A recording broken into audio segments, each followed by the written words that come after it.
Armstrong கொலை வழக்கில் சரணடைந்த முக்கிய குற்றவாளியான திருவேங்கடம் நீதிமன்றம் வாயிலாக காவலில் எடுத்து விசாரிக்கும் போது காவல்துறையினரால் என்கவுண்டர் செய்யப்பட்டு மரணம் அடைந்துள்ளார்.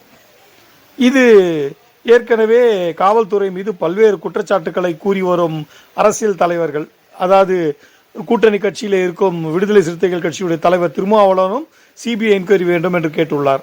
இந்த சூழலில் காவல்துறையினுடைய இந்த செயல்பாடு மக்களுடைய மனதிலே ஒரு காவல்துறை மீது ஒரு அவநம்பிக்கையை ஏற்படுத்தும் நிலையில் தான் உள்ளது. உண்மையான குற்றவாளி தானா அவர்கள், அல்லது உண்மையான குற்றவாளிகளை காப்பாற்றப்படுவதற்காக அவர்கள் அவ்வாறு செய்தார்களா என்று கூட தெரியவில்லை.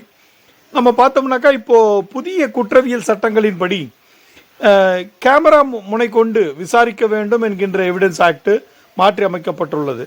அதனால் உண்மை குற்றவாளிகள் யாராவது வெளிப்பட்டு விடுவார்களோ என்கின்ற நோக்கத்தில் இவரை சுட்டுக் கொன்றார்களா என்கின்ற ஒரு கேள்வியும் எழுப்புகின்றார்கள் மக்கள்.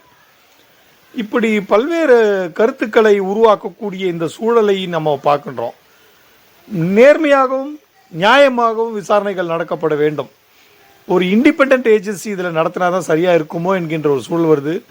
சிபிஐ அதற்குண்டான இண்டிபெண்ட் ஏஜென்சியா என்று பார்த்தால் மத்திய அரசில் கட்டுப்பாட்டில் உள்ளது, காவல்துறை மாநில அரசில் கட்டுப்பாட்டில் உள்ளது.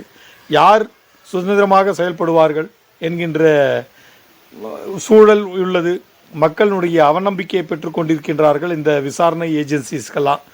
இதை காலத்திற்காக இது ஒரு குட் கவர்னன்ஸுக்கு நல்லதல்ல, சமுதாயத்திற்கு நல்லதல்ல.